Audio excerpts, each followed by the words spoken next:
Hi everyone, this is a brief guide for you to writing effective introductions for your comparative coursework. So when thinking about writing out introductions after you've put together your plans, you need to think very carefully about your introduction to make sure you're setting your coursework up on the right foot. According to the assessment objectives, you are assessed by 4 assessment objectives in this essay. And in your introduction, you want to be really trying to hit 3 of those.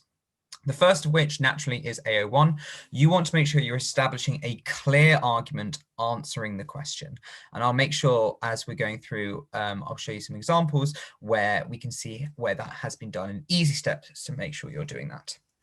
The second thing you want to make sure you're doing is your AO3. You're grounding your argument in its context. So therefore, you're going to set up effective integrated literary and linguistic analysis in your paragraphs. If you don't set this up well enough, then you're limiting yourself in terms of the marks for that. And fundamentally, that is a basis upon which a lot of your literary and linguistic analysis should be coming from.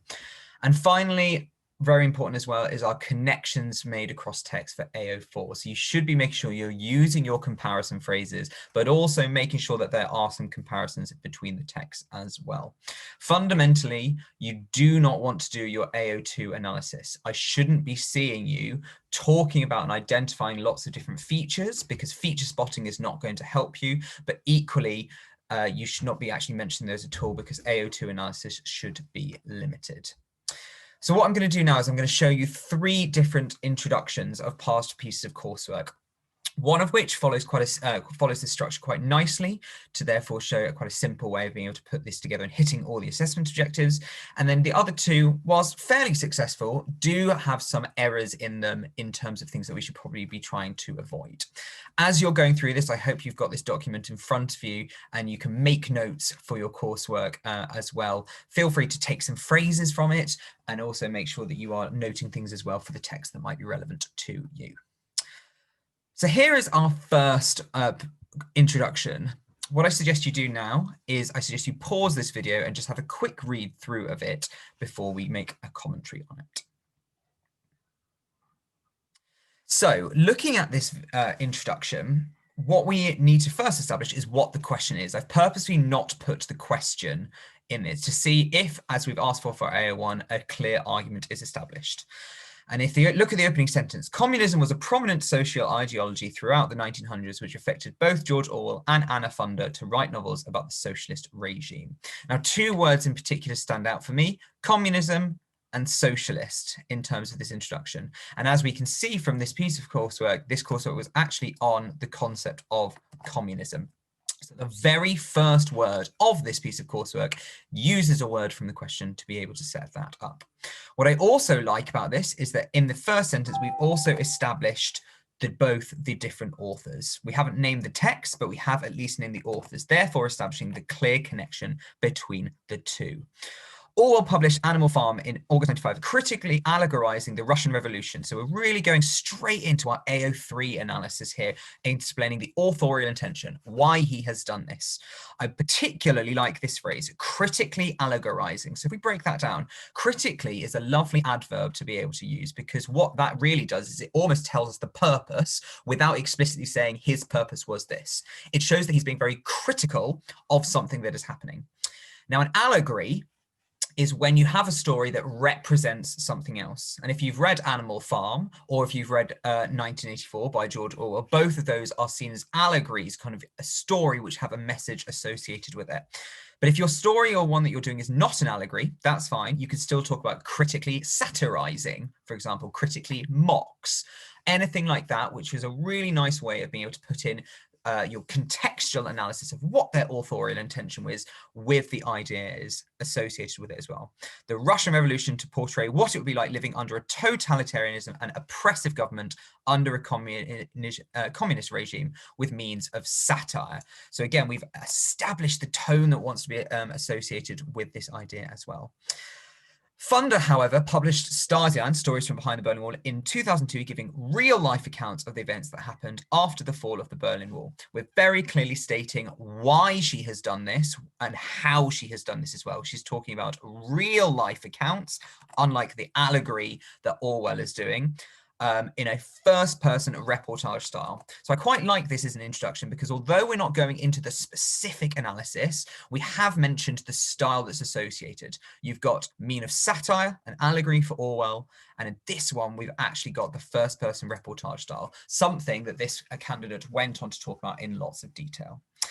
And then the final sentence I really enjoy because, again, it gives us our AO4. We get our analysis, our comparison there. But also, because our question is focusing on communism, this last sentence actually speaks about how communism is actually presented. Communism only leads to detrimental repercussions to society emotionally, mentally, and physically. So the final sentence here is very effective because it's not just saying this is what communism is, as we've had that presented before. What we're actually seeing is the different branches of presentation, the fact that communism affected people emotionally, mentally, and physically, which ultimately is what this candidate then goes on to look at and analyze in their different paragraphs. This final sentence gives us some nice AO4 for the comparison, but also AR1 because it's a clear argument established. I would argue that this introduction is a really good template around which you could build your arguments for that as well. So if you want to pause the video now to be able to make any notes on it and compare it to what you've done for an introduction or plan for your introduction, then do so. So we're going to look at two further introductions now, which have similar amounts of success, but ultimately fall slightly short in certain areas. Here we go for another one. Quick pause in the video, so therefore you can read this one through as well. So similarly to the last one, we have both the text names are mentioned right at the very start. So that's a really good way to show your AO4 comparison and you said the text. Present a brooding tone when describing their life-changing events. 12 years a slave, changing events, and hyperbole and a half the changing events growing from childhood to adulthood. Quite a long opening sentence is all I would say about here. That's quite a mouthful for the start there. But as you will see, what they have done again is they have mentioned keywords from the question at the start. You will see that this essay is about life-changing events, and that is something that is mentioned 3 times here. 3 times in your opening sentence. So you might want to think about rephrasing it so you don't mention it 3 times, or perhaps making sure that you're not repeating the words, but ultimately we are answering the question at the very start. One thing I would just watch out for, just in the start, saying this so early in the introduction, probably not the best way to go about it.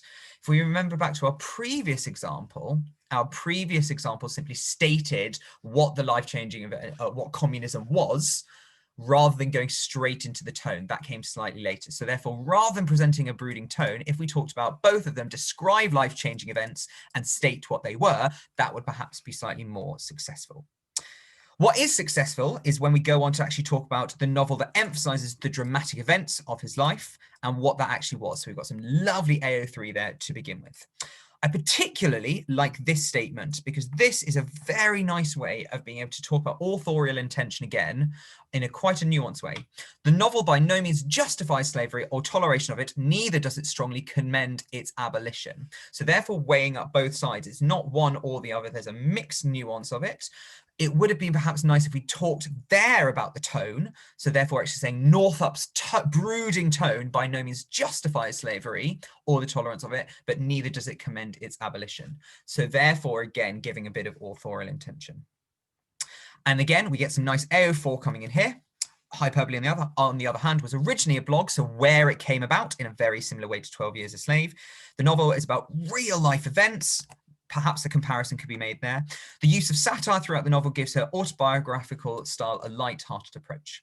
This is a nice way to be able to talk about it that could do perhaps with a sense of comparison. So rather than just saying the use of satire and humor, perhaps you could say, unlike Solomon Northup's approach, which takes a brooding tone, Brosh here uses satire and humor to give a more light-hearted approach, therefore bringing things together overall.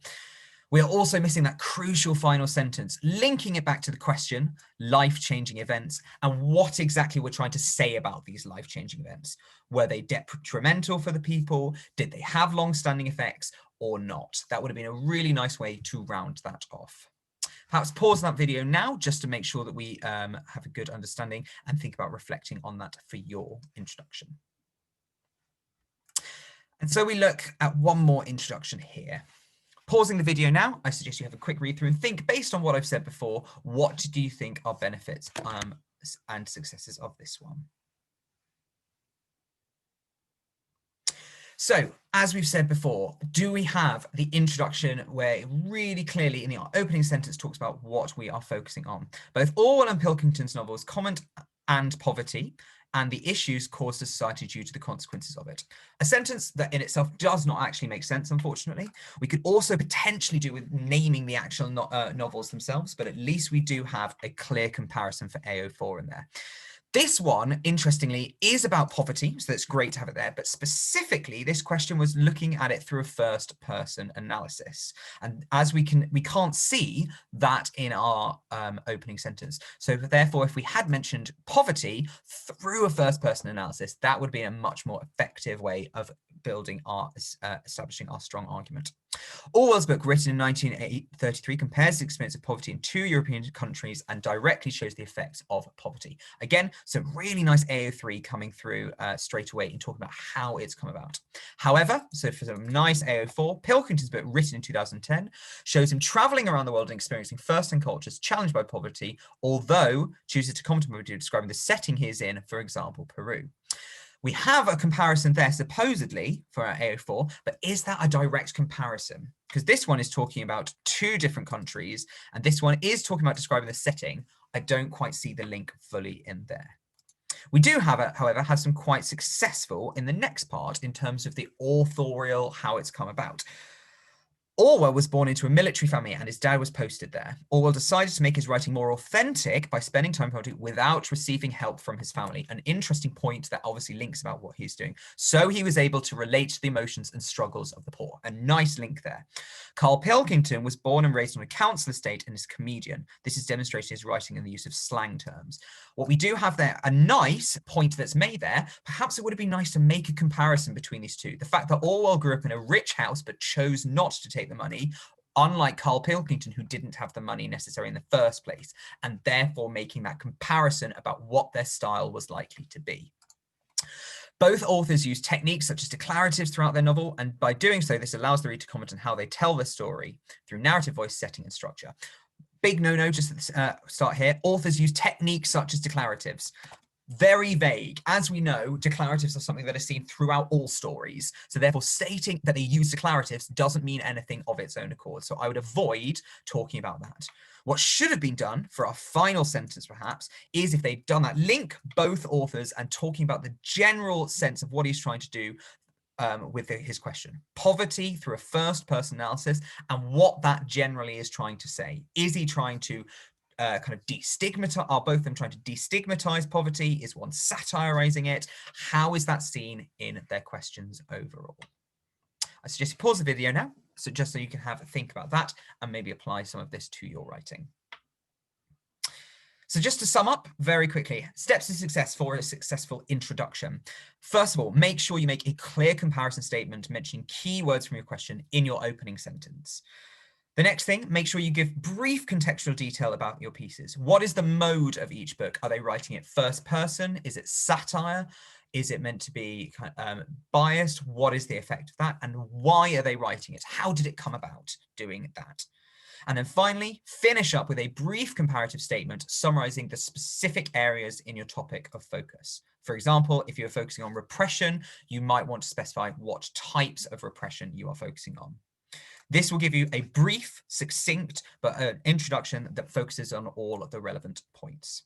Have a go at that, and please do make sure that you're sending it through so that we can make some comments on that. Best of luck with that.